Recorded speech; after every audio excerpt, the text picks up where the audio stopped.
Lovely. So I am today here with a very special guest, and I've known this special guest for a very long time as well. Do you remember when we first met? Was it 2017? October, I think it was November 2019. 2019, November 2019. And it was Breakthrough Coaching with NLP, huh? That's when we Yeah, first met, live in Mumbai. yeah. And now we are 2026. Wow, isn't that amazing? Known each other for a really long time. And I'm really thrilled about today, Girija, because you officially are an energy flow practitioner. And, that having said, you've known so many modalities, which you have also learned before we met, and you also learned after we met as well, independent of what you've learned, where I've always been amazed by your curiosity to learn. But more than that, what always strikes me, if I've ever interacted with you or you've ever found out if there was something not right. You were so eager always to just share with an open heart, to whether it was switch words or can I give you Reiki or, if you knew someone liked something, whether it was a picture of a flower or something special that really touched their heart, you never hesitated to share. And I feel your clients or whoever you're practicing with or your future clients are lucky to have you because you're not going to just do the basic, but you'll always go out of your way to figure out how to serve somebody at the highest level. And I feel what struck me about energy flow was how you were not only curious and you participated, but how you were willing to also help others in their journey that may not have had as much experience as you sitting and being with the different techniques. And so this is so, so, so well deserved. Thank you very Many, much. many congratulations, Girija. Thank you very much. And I think this was possible because of the way you teach and the way you support. I think there are barely any trainers who go to this level of training, supporting practitioners and delegates who are in this journey of becoming therapists. So thank you very much for your support and guidance always. Pleasure, absolute pleasure. And so share with us a little bit, like, because you come from a IT background, have I got that right? Yeah. Yeah, Yes. go ahead. Yeah. So I mean, I started my career as an IT professional, as a software professional, and been in it for almost 20 years, starting from a developer. And then when I quit IT and got into fully moved into healing and therapy, it was not an intentional choice, but maybe I always feel that it was more guided and driven by the divine, because I was into Reiki from a very early age, like when I was in my first year of engineering. My father had introduced me and my sister to Reiki. However, that time I was too young to actually connect with it. I'm not saying that that there are even children who get sometimes get connected very early on to the energy. But for me, it was like I was one because I was into the IT field. It was more of an analytical mind that used to be there, and doubt like, does this really work? Does it really work? While I knew that it worked, because whenever my father had was one of the early learners of Reiki in India. He learned it in 1991.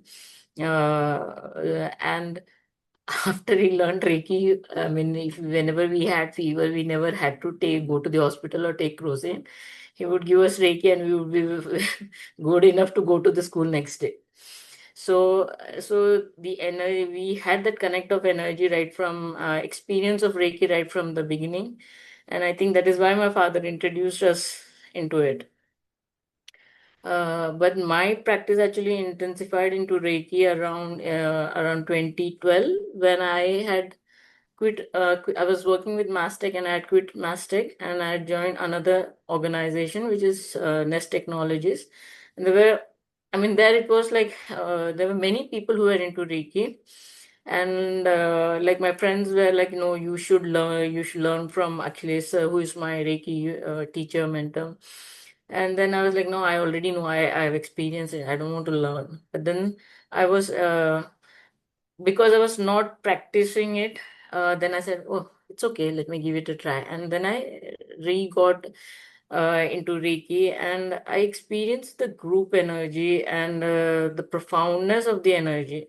And it intensified because Achilles used to do this 3 days Reiki intensive every month. And it was like, it was like a way for literally releasing of the stress from the body. It was 3 days of full Reiki, just Reiki we would do in group sessions.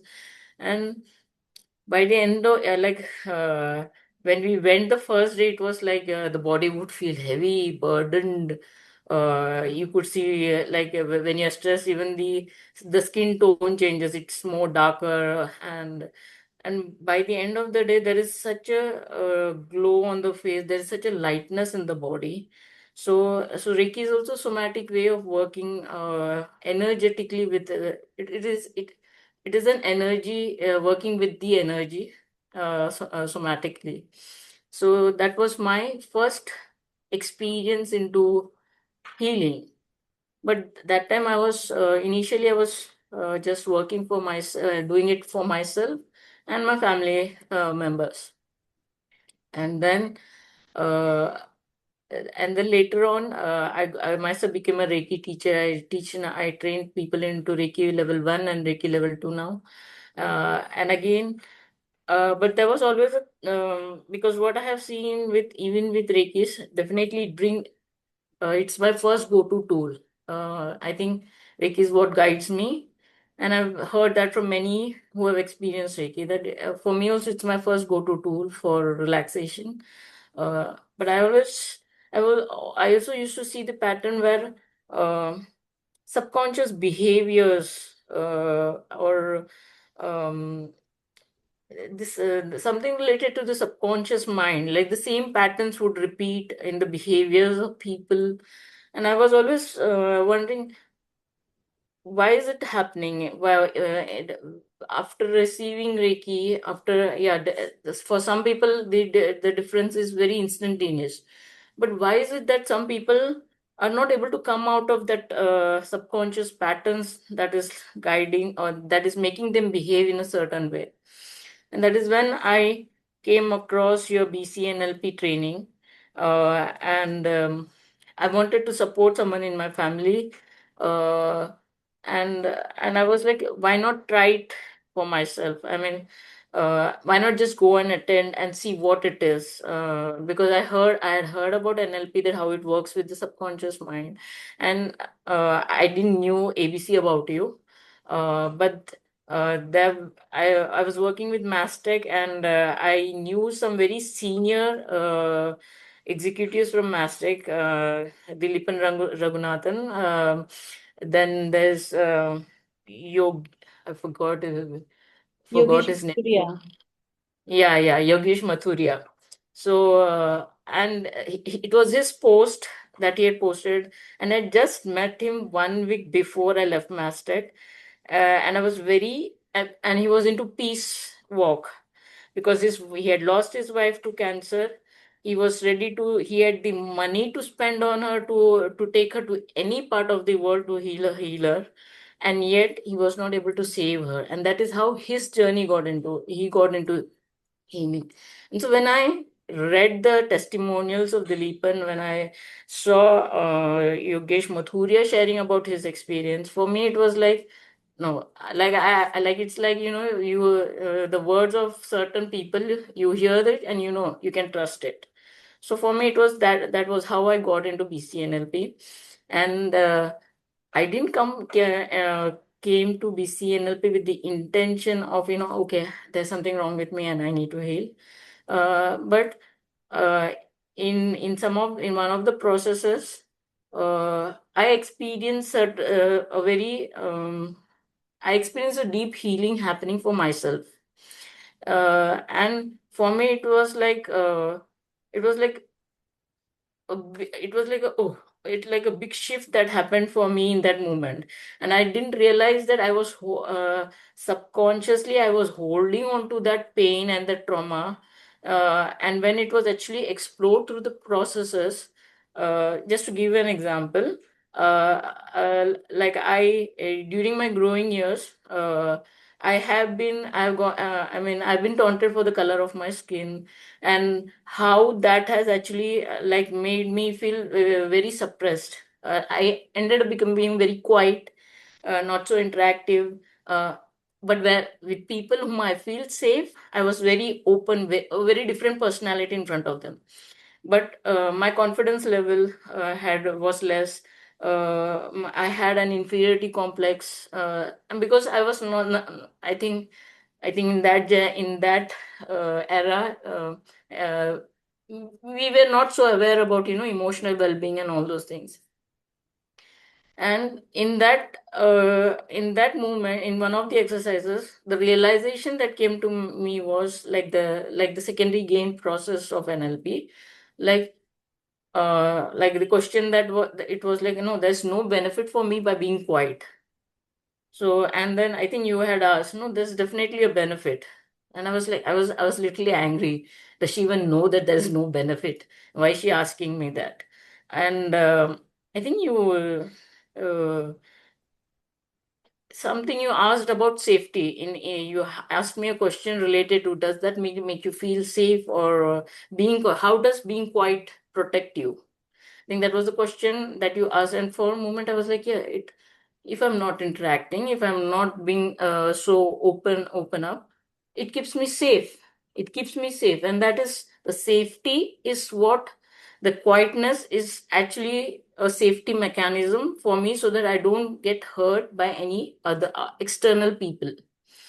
And so for me, it was a big realization, a big shift in my own energy that happened during the BCNLP phase. So, and that is how.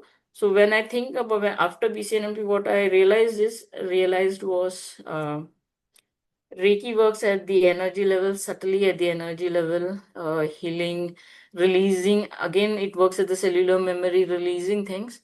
But sometimes you also VCNLP, EFT, energy flow. These are all, again, I would say it is like Reiki, energy flow, EFT, NLP. So, uh, NLP and EFT are like doing literally an emotional surgery, where you're cutting, okay, a person is having this trauma, an emotional trauma. Okay, now we'll dissect it and see remove what is causing this trauma. So it is not about removing some physical stuff, but it is more about really helping the client, or the person who is going through the trauma, to release the emotions that are stuck or that are suppressed, which they're not able to express. Once that is removed, there is more freedom, and so it's like a shift in the subconscious.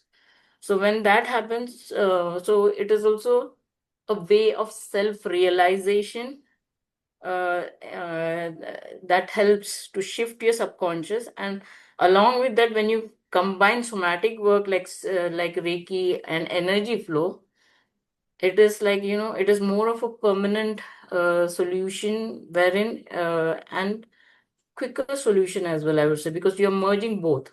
But if you are doing, sometimes only you're working with one, like if I'm only doing EFT, I'm only working with the subconscious, and if I'm not touching working at the energy level, or at uh, the somatic level, at the body level, then the results are not permanent. They tend to fall back into pattern, and this I've seen with many, working with many clients.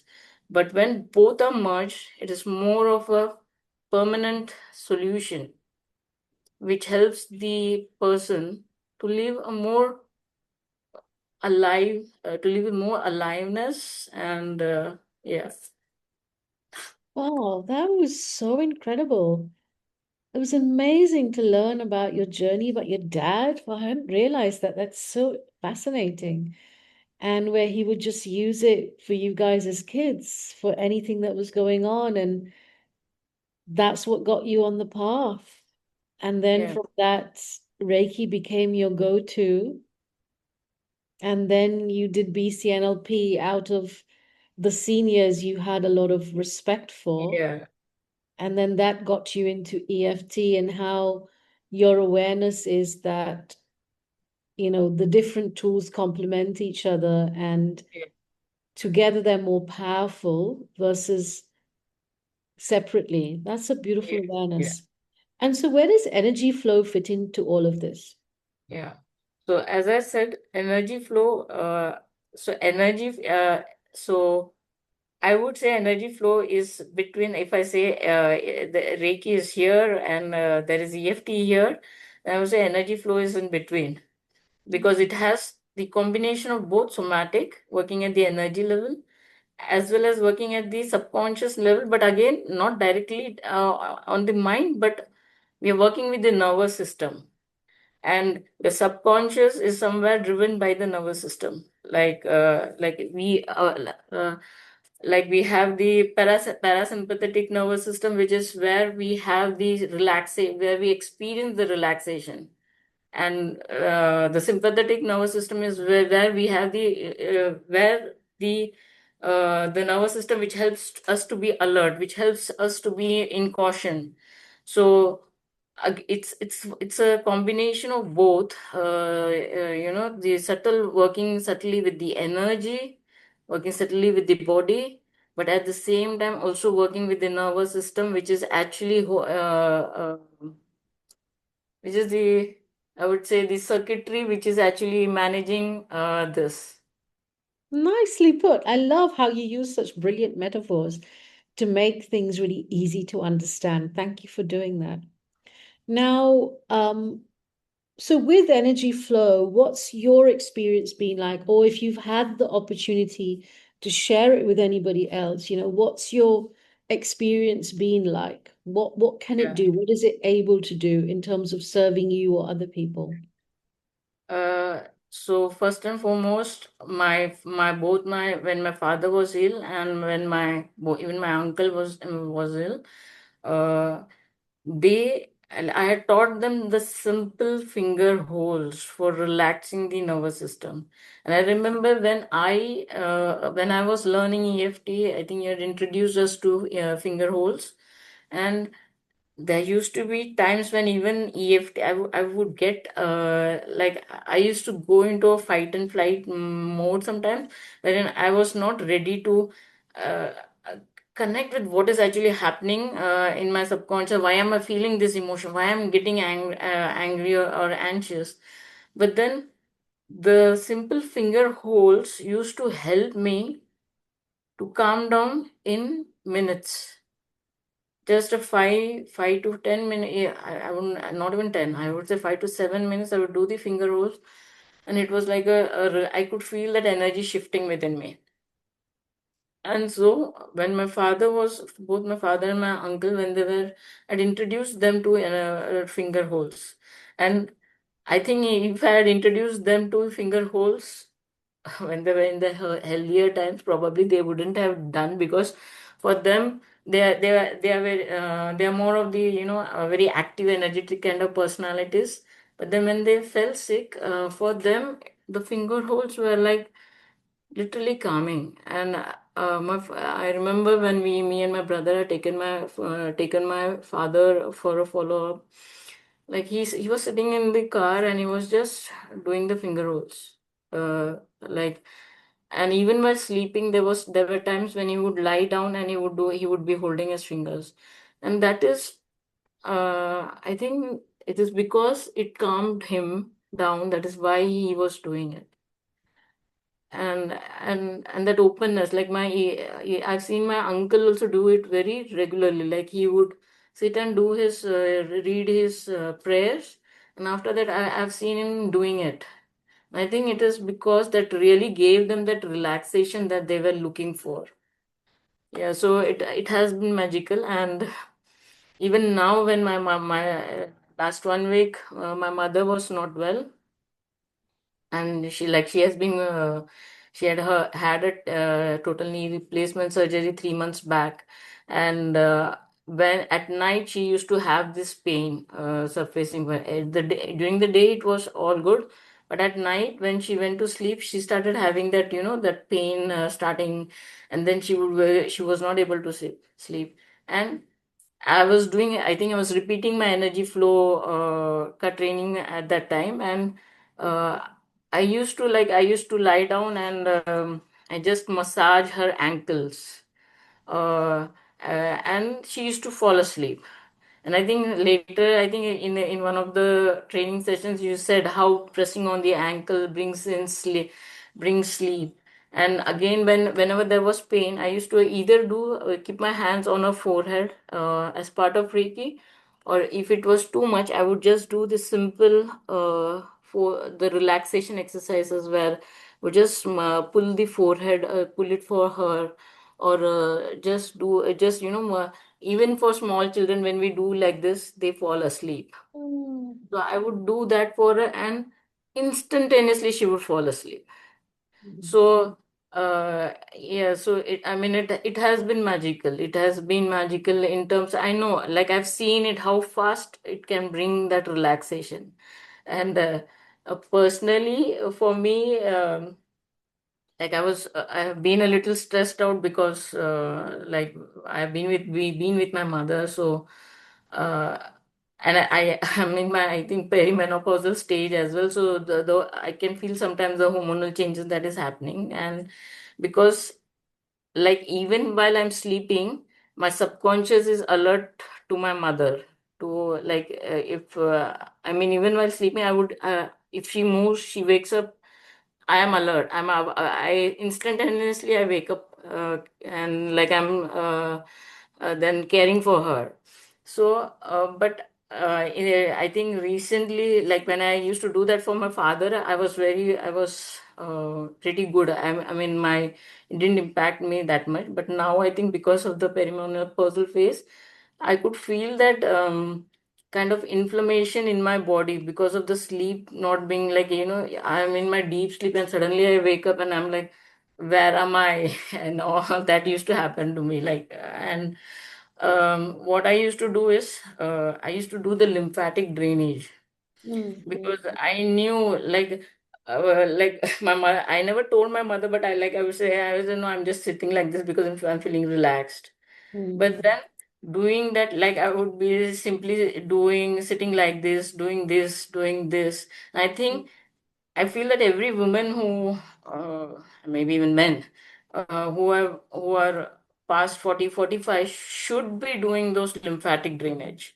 Mm. Uh, like it had impact. Like, I mean, I've not shared with my family either, but well, like this, when I was going through with being with my mother at the hospital, my sleep was getting impacted. I could feel a little soreness in my breast, wherein I honestly, I felt very scared initially, like, oh God, what is now? And God, please, I don't want anything else right now. And like, so I just used to do sit and do the whole time. I used to, like, I was sitting and doing all kinds of under the breast massage to, to release the lymph, anything stuck, toxic stuck in the lymph node. So, and in 2 to 3 days, I saw that everything is okay. So it Mm. has helped me as well. So for me, like, I mean, I've experienced the profoundness of this, Mm. and yeah, like, for me, like, lymphatic drainage is something that I do regularly. That's wonderful. And it's lovely that you are such a testament to the work. So then when you share it with other people, it comes from a place of direct experience. Now, so now that you've got this, like what is it you want to do with it? Do you want to like continue doing your self-practice and sharing it with those who cross your path, or do you want to do something more with it? what are your plans? And there can be no plans as well. Yeah, so self-work is an no choice thing. I think it's a part. It's like brushing the teeth, as well as including it into my one-to-one practice, one-to-one sessions that I do with my clients, and as well as doing it as part of as part of a group work, because I have seen people, especially even the people in the older generation, like they are not able to do those heavy exercises, but the simple exercises, that the simple breathing exercises, uh, where my brother stays, there's a group of old people who come down together and they do those laughter yoga. And I was like, yeah, I mean, share, if someone or the other has this pain, that pain, and those simple somatic energy flow exercises, this are definitely going to help. I mean, when they feel relaxed, what not is possible. What not is possible. I mean, so definitely, I would like to do it with groups of people in different, like even corporate people, people who work in corporates. Uh, Travel happens, everything happens, and by the after being stressed out at work, when they come home, they definitely, I nobody, I mean, that energy doesn't is not there to, okay, now I will go to the gym. Then the whole tiredness of traveling for so much, especially in Mumbai, when you're traveling for 1 hour, 1.5 hours, and for in especially in the traffic, and when you come back home, you're like really exhausted. You don't have that stamina to do everything, but just what I like, that is what I like about energy flow. Even like it's so easy, but then and even 10 to 20 minutes, if you can just do that, it calms. When the relaxation happens in the body, the energy surfaces up. You have more energy to do other things that you want to do. You're more, you can sleep well, you can be more connected with your family members rather than getting to, sometimes when you're, uh, when you're tired, you get angry. I mean, like when my mother was not well, uh, I've never been that, but I noticed myself that when she was feeling that pain, I was getting angry. No, the anger was not towards her, but then the anger was that my body is not able to support. I am not able to support myself. How am I going to support you? Mm. So it really helps if we are able to support ourselves, then only we are able to support others. Yeah, so beautifully put. I want lovely examples as well. And so if anyone is watching this, and my prayer is that this gets to whoever is meant to get to, and if you feel heart called to join Girija's group classes in addition to one-to-one work, because I'm sure she'll be unveiling those pretty soon as well. Please get in touch with Girija directly. You can just put a me down below in the comment section. And like Girija mentioned, lymphatic drainage is also an area that she's really passionate about. And she's touched on themes like perimenopause, menopause. She's touched on themes of the elderly, of corporates. Even if maybe you're an HR decision maker watching this right now, and you have been looking for something that you can bring in for the staff and employees, then just get in touch with Girija and just find out how this kind of work can support you, or perhaps if a senior living um, organization is watching this and you want to roll it out across your facility, either as online or offline, then please be in touch. So, Girija, what would you say now is your final wisdom you want to leave with all of us?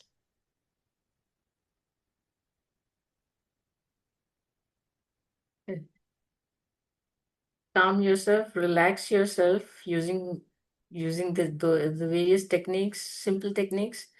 And once when we are calm and centered in ourselves, that is only when we can be present to ourselves as well and to others. That's just perfect. Beautiful wisdom, beautiful wisdom. Girija, I wish you so much success, so much of everything, whatever your heart wants for you. I know you have served so many people with no attachment and no expectation. And my prayer is, may the universe give you everything and anything that your soul most wants for you and that you want for yourself. Very, very, very well done. Many, many, many congratulations. Thank you. Thank you, Dr. Angana. Thank you. Thank you. Thank you. Okay, we're going to say bye to whoever joined us. Take care. Thank you for whoever has been watching. Thank you. Yeah.